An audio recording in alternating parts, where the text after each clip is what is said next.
Good morning my dear students. അങ്ങനെ formation of കമ്പനിയിൽ വരുന്നതാണ് promotion, incorporation, racing of capital, commencement of A business. അതിൽ നമ്മൾ promotion എന്താണെന്ന് മനസ്സിലാക്കി, എന്താണ് ഇൻകോർപ്പറേഷൻ എന്ന് മനസ്സിലാക്കി, ക്യാപിറ്റൽ എങ്ങനെയൊക്കെയാണ് റേസ് ചെയ്യേണ്ടത്, ഇനി എങ്ങനെ നമുക്ക് ബിസിനസ് സ്റ്റാർട്ട് ചെയ്യാം. ഒരു കമ്പനിക്ക് ഷെയർ ക്യാപിറ്റലൊക്കെ ശരിയായി എല്ലാ കാര്യങ്ങളും ശരിയായിട്ടുണ്ടെങ്കിൽ ബിസിനസ് കമൻസ് ചെയ്യാം. താഴെ പറയുന്ന പവേഴ്സ് യൂസ് ചെയ്യാം. ഫസ്റ്റ് ആയിട്ടുള്ളതാണ് ഒരു ഡിക്ലറേഷൻ ഫയൽ ചെയ്യണം. ആരാണ് അത് ഫയൽ ചെയ്യേണ്ടത്? ഡയറക്ടർ. ഒരു പ്രിസ്ക്രൈബ്ഡ് ആയിട്ടുള്ള ഫോം ഉണ്ടായിരിക്കും, പ്രിസ്ക്രൈബ്ഡ് ആയിട്ടുള്ള മാനർ ഉണ്ടായിരിക്കും.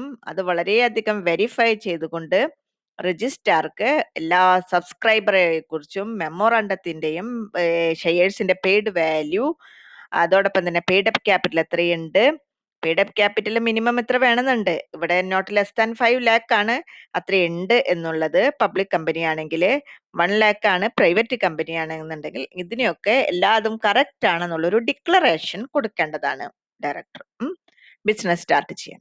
രണ്ടാമതായിട്ട് വേണ്ടതാണ് the company has filed with the registrar A verification of its registered office. Registered office verify ചെയ്യാനായിട്ടുള്ള ഒരു വെരിഫിക്കേഷൻ ചെയ്യാനായിട്ടുള്ള ഒരു ഫയലും കൊടുക്കേണ്ടതാണ്. ഇതിൽ രണ്ടിലും എന്തെങ്കിലും തരത്തിലുള്ള ഡിഫോൾട്ട് വരുത്തുകയാണെങ്കിൽ company shall be liable to a penalty. Company പിഴയടയ്ക്കാൻ പറയും. എത്ര രൂപ? 5,000 rupees. And every officer who is in default shall be punishable with a fine up to 1,000 rupees for every day during which the default continues. അങ്ങനെ ആരൊക്കെയാണോ default വരുത്തിയിട്ടുള്ള ഉദ്യോഗസ്ഥർ അവർക്കൊക്കെ penalty അടയ്ക്കണം. 1,000 rupees each day. എത്ര ദിവസം കഴിഞ്ഞിട്ടാണ് ആ ഡിഫോൾട്ട് ശരിയാക്കുന്നത്? 30 ദിവസം കഴിഞ്ഞിട്ടാണെങ്കിൽ 30,000 രൂപ. ഓക്കെ. അങ്ങനെ ഡിക്ലറേഷൻ ഒന്നും ഫയൽ ചെയ്തിട്ടില്ലെങ്കിൽ, രജിസ്ട്രാർഡ് അതിൽ ഫയൽ ചെയ്തില്ലെങ്കിൽ within A period of 180 days from the date of incorporation ചെയ്തിട്ട് 180 ദിവസത്തിനുള്ളിൽ, എന്താണ് 180 ദിവസം എന്ന് വെച്ചാൽ എന്തിന്റെ അർത്ഥം? അരമാസം ദിവസത്തിനുള്ളിൽ അത് ചെയ്തില്ലെങ്കിൽ registrar reasonable cause to believe company is not carrying on any business or operation.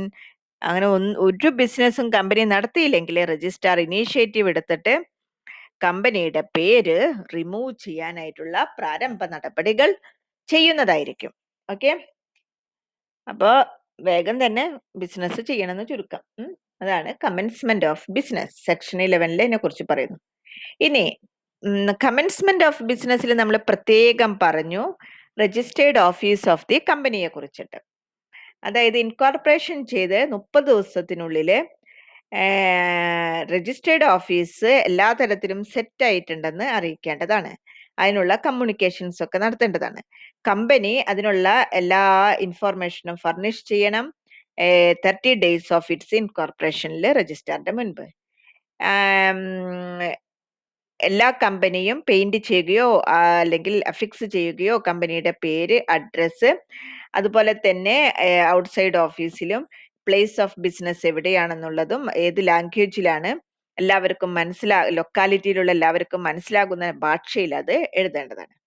ഇനി ഇതിൽ എന്തെങ്കിലും തരത്തിലുള്ള എന്തെങ്കിലും ചേഞ്ചസ് വരുത്തുകയാണെങ്കിൽ രജിസ്ട്രാർക്ക് 15 ദിവസത്തിനുള്ളിൽ ഇൻഫോർമേഷൻ കൊടുക്കേണ്ടതാണ്. വേറെ company has change it's name. Company ഇനി പേര് മാറ്റുന്നുണ്ടെങ്കിൽ അത് പെയിന്റ് ചെയ്യണം, പ്രിന്റ് ചെയ്യണം, അഫിക്സ് ചെയ്യണം. അതുപോലെ തന്നെ പഴയ പേര് ഏതാണെന്ന് നോക്കേണ്ടതാണ്. അതിനു വേണ്ടിയിട്ട് 1 person കമ്പനി മെൻഷൻ ചെയ്യണമെന്നുണ്ടെങ്കിൽ OPC എന്ന് എഴുതേണ്ടതാണ്. അതുപോലെ രജിസ്റ്റേർഡ് ഓഫീസ് ചേഞ്ച് ചെയ്യുകയാണെങ്കിൽ അതിനെക്കുറിച്ചുള്ള ഇൻഫോർമേഷനും സ്പെഷ്യൽ റെസൊല്യൂഷൻ വഴി പാസ്സാക്കിയിട്ടുള്ളത് രജിസ്ട്രാറെ അറിയിക്കേണ്ടതാണ്. Any change in registered office, രജിസ്ട്രാറുടെ ജൂരിഡിക്ഷൻ, സ്ഥലപരിമിതി നിന്ന് വേറെ രജിസ്ട്രാറുടെ അടുത്തേക്കാണ് പോകുന്നുണ്ടെങ്കിൽ റീജിയണൽ ഡയറക്ടറുടെ കൺഫർമേഷൻ അതിനു വേണ്ടിയിട്ട് വാങ്ങേണ്ടതാണ്. അപ്പൊ ഇങ്ങനെ 4 സ്റ്റേജസിൽ കൂടെയാണ് നമുക്കൊരു കമ്പനി സ്റ്റാർട്ട് ചെയ്യേണ്ടത്. ഓക്കെ. 2 ചാപ്റ്റർ കഴിഞ്ഞു കേട്ടോ. ഇനി നിങ്ങൾക്ക് പരീക്ഷയൊക്കെ അല്ലേ? നന്നായി പഠിക്കുന്നില്ലേ പരീക്ഷയ്ക്കൊക്കെ? ശരി എന്നാ കുട്ടികളെ, താങ്ക് യു.